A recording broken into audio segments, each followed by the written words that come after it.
So Gary Gordon is my late husband. I lost him in 1993 with the Battle of Mogadishu. Him and his partner Randy Sugar went in to rescue Michael Durant, and unfortunately, him and his partner did not make it back. They were both awarded with the Medal of Honor for their bravery. In 1986, Gary and I moved to Southern Pines. We bought a little house in the downtown area on East Vermont Street, and Gary loved renovating it. We spent a lot of time doing a lot of renovating on the old house, and he really enjoyed that. He was an artist, an avid writer, and hoped that when he retired that he would write a book. And he was a family man. He loved being a dad, and we had 2 children together who both live locally.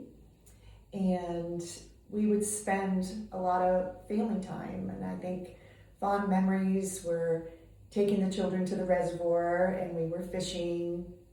We would take walks up to the Weymouth House, which was just up the street from us, and at that time they had horses there, so the kids would enjoy feeding the horses and just walking around the grounds there.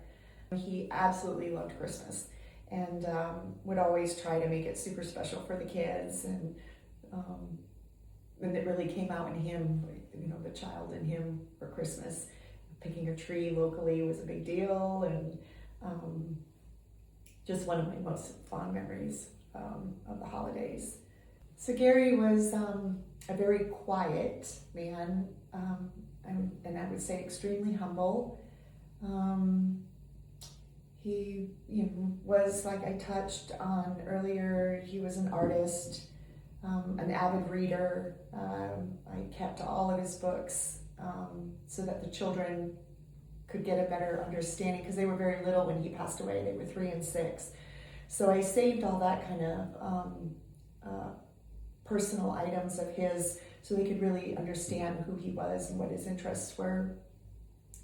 And he was just a very quiet, humble man that loved being a father and a husband, and kept his military life separate from us. So at that time I was very naive or ignorant of what he was really doing. Being a military family isn't easy, but I wouldn't take any of it away. I mean, you build such strong friendships. The other families that are in the same situation as they become your family. They become your military family, and it's just as close as a relationship as a blood relation. We support each other. All my friends that I made when we first started in the military are still very close friends today. That's 30 some years.